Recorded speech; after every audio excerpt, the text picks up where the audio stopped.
In this video we are going to study about 1905 revolution in detail। अगर आपने इससे पहले पार्ट फर्स्ट और पार्ट सेकंड नहीं देखा है तो आप उसको देख लो, इसके बाद आपको ये वीडियो ज़्यादा बेहतर समझ में आएगा। So let's get started from 2.4 1905 revolution। 1905 revolution होता कैसे है? एक्चुअली 1904 में क्या होता है, प्राइस राइज होती है और जो रियल वेजेस होते हैं लोगों के, मतलब जो रियल सैलरी होती है लोगों की, वो 20% डिक्लाइन हो चुकी होती है। मान लो किसी को 100 रुपये मिल रहे हैं एक दिन के और 20 रुपये किलो आलू था, बट 20 रुपये किलो आलू 25 रुपये हो जाता है, तो क्या होगा, रियल वेजेस तो उसकी कम हो गई। अब मेंबर्स जो होते हैं ट्रेड यूनियंस के, उनकी पॉपुलेशन, उनके मेंबर्स अचानक से बढ़ने लगते हैं। जैसे यहाँ पे एक एग्जांपल है असेंबली ऑफ रशियन वर्कर्स।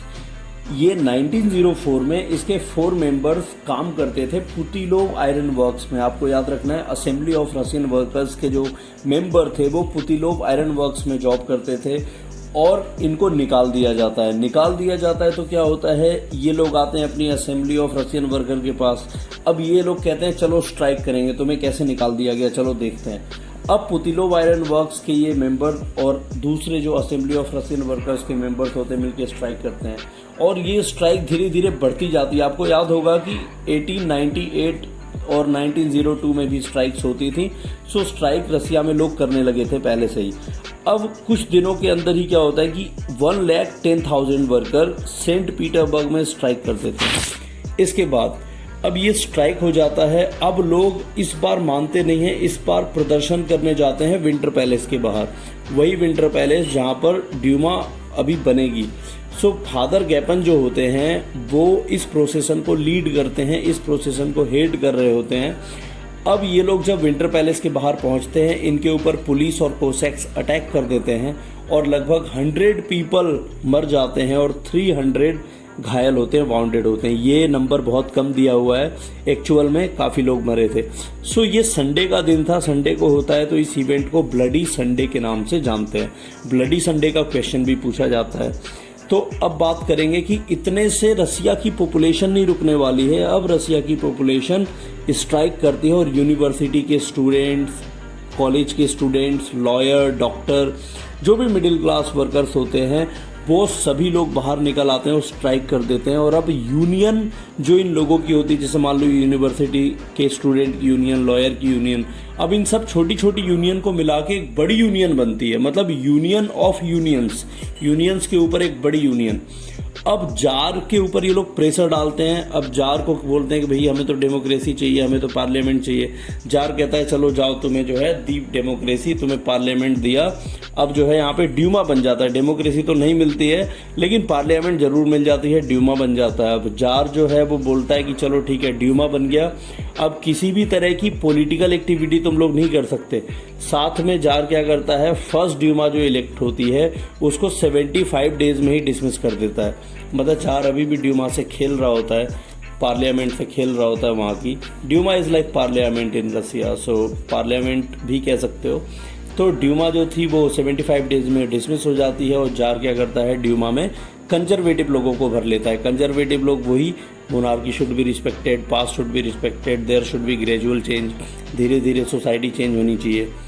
तो अब बात करेंगे 2.5 first world war and the Russian empire. First world war कब होता है याद कर लो, 1914 से लेके 1919, 1914 से लेके 1919, 2 पावर्स के बीच में होता है, याद रखना है, अलाइड पावर और एक्सेस पावर। अलाइड पावर और एक्सेस पावर, एक्सेस पावर को सेंट्रल पावर भी कहते हैं। अलाइड पावर में कौन होते हैं, मेन 2-3 देश जान लो। ब्रिटेन होता है, वो सबसे आगे होता है।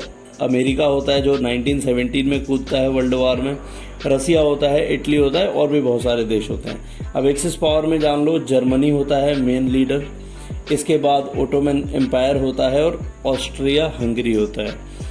तो इन दोनों पार्टीज़ के बीच में, पावर्स के बीच में, अलाइड पावर और एक्सेस पावर के बीच में वार चलता है। वार शुरू होता है 1914 में। अब जार जो है वो चाहता है कि चलो बढ़िया है, वार के बहाने मैं कुछ नए देश जीत लूँगा तो मेरा रसिया और बढ़ जाएगा।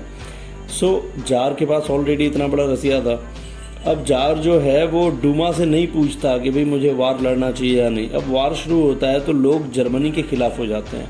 रसिया के लोग किसके खिलाफ होते, जर्मनी के खिलाफ, क्योंकि जर्मनी अगेंस्ट में था और रसिया जर्मनी पे ही अटैक कर रहा था।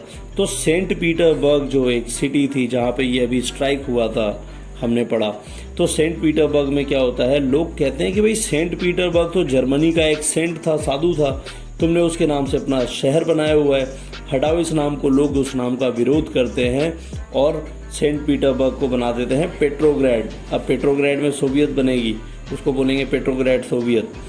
सेंट पीटर्सबर्ग बदल जाता है, पेट्रोग्रैड हो जाता है। अब जो वहाँ पे जरीना थी, wife of jar, Alexandria, Alexandra जो होती है ये जर्मनी की होती है। इसके साथ इनका एक रास्पुतीन नाम का एक मॉन्क होता है जो इनका एडवाइज़र होता है, और ये भी बेचारा जर्मनी का होता है।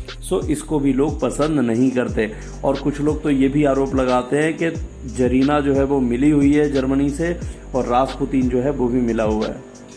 चलो, ये तो बातें हो गई कि किस तरीके से वहाँ पे लोग क्वीन पे जो जरीना थी उसको ब्लेम कर रहे थे, रास्पुतीन को ब्लेम कर रहे थे। अब बात कर लेते हैं कि वार में तो रसिया पहुंच जाता है, लेकिन रसिया की हालत क्या होती है, रसिया के सोल्जर्स की क्या हालत होती है वो देखो।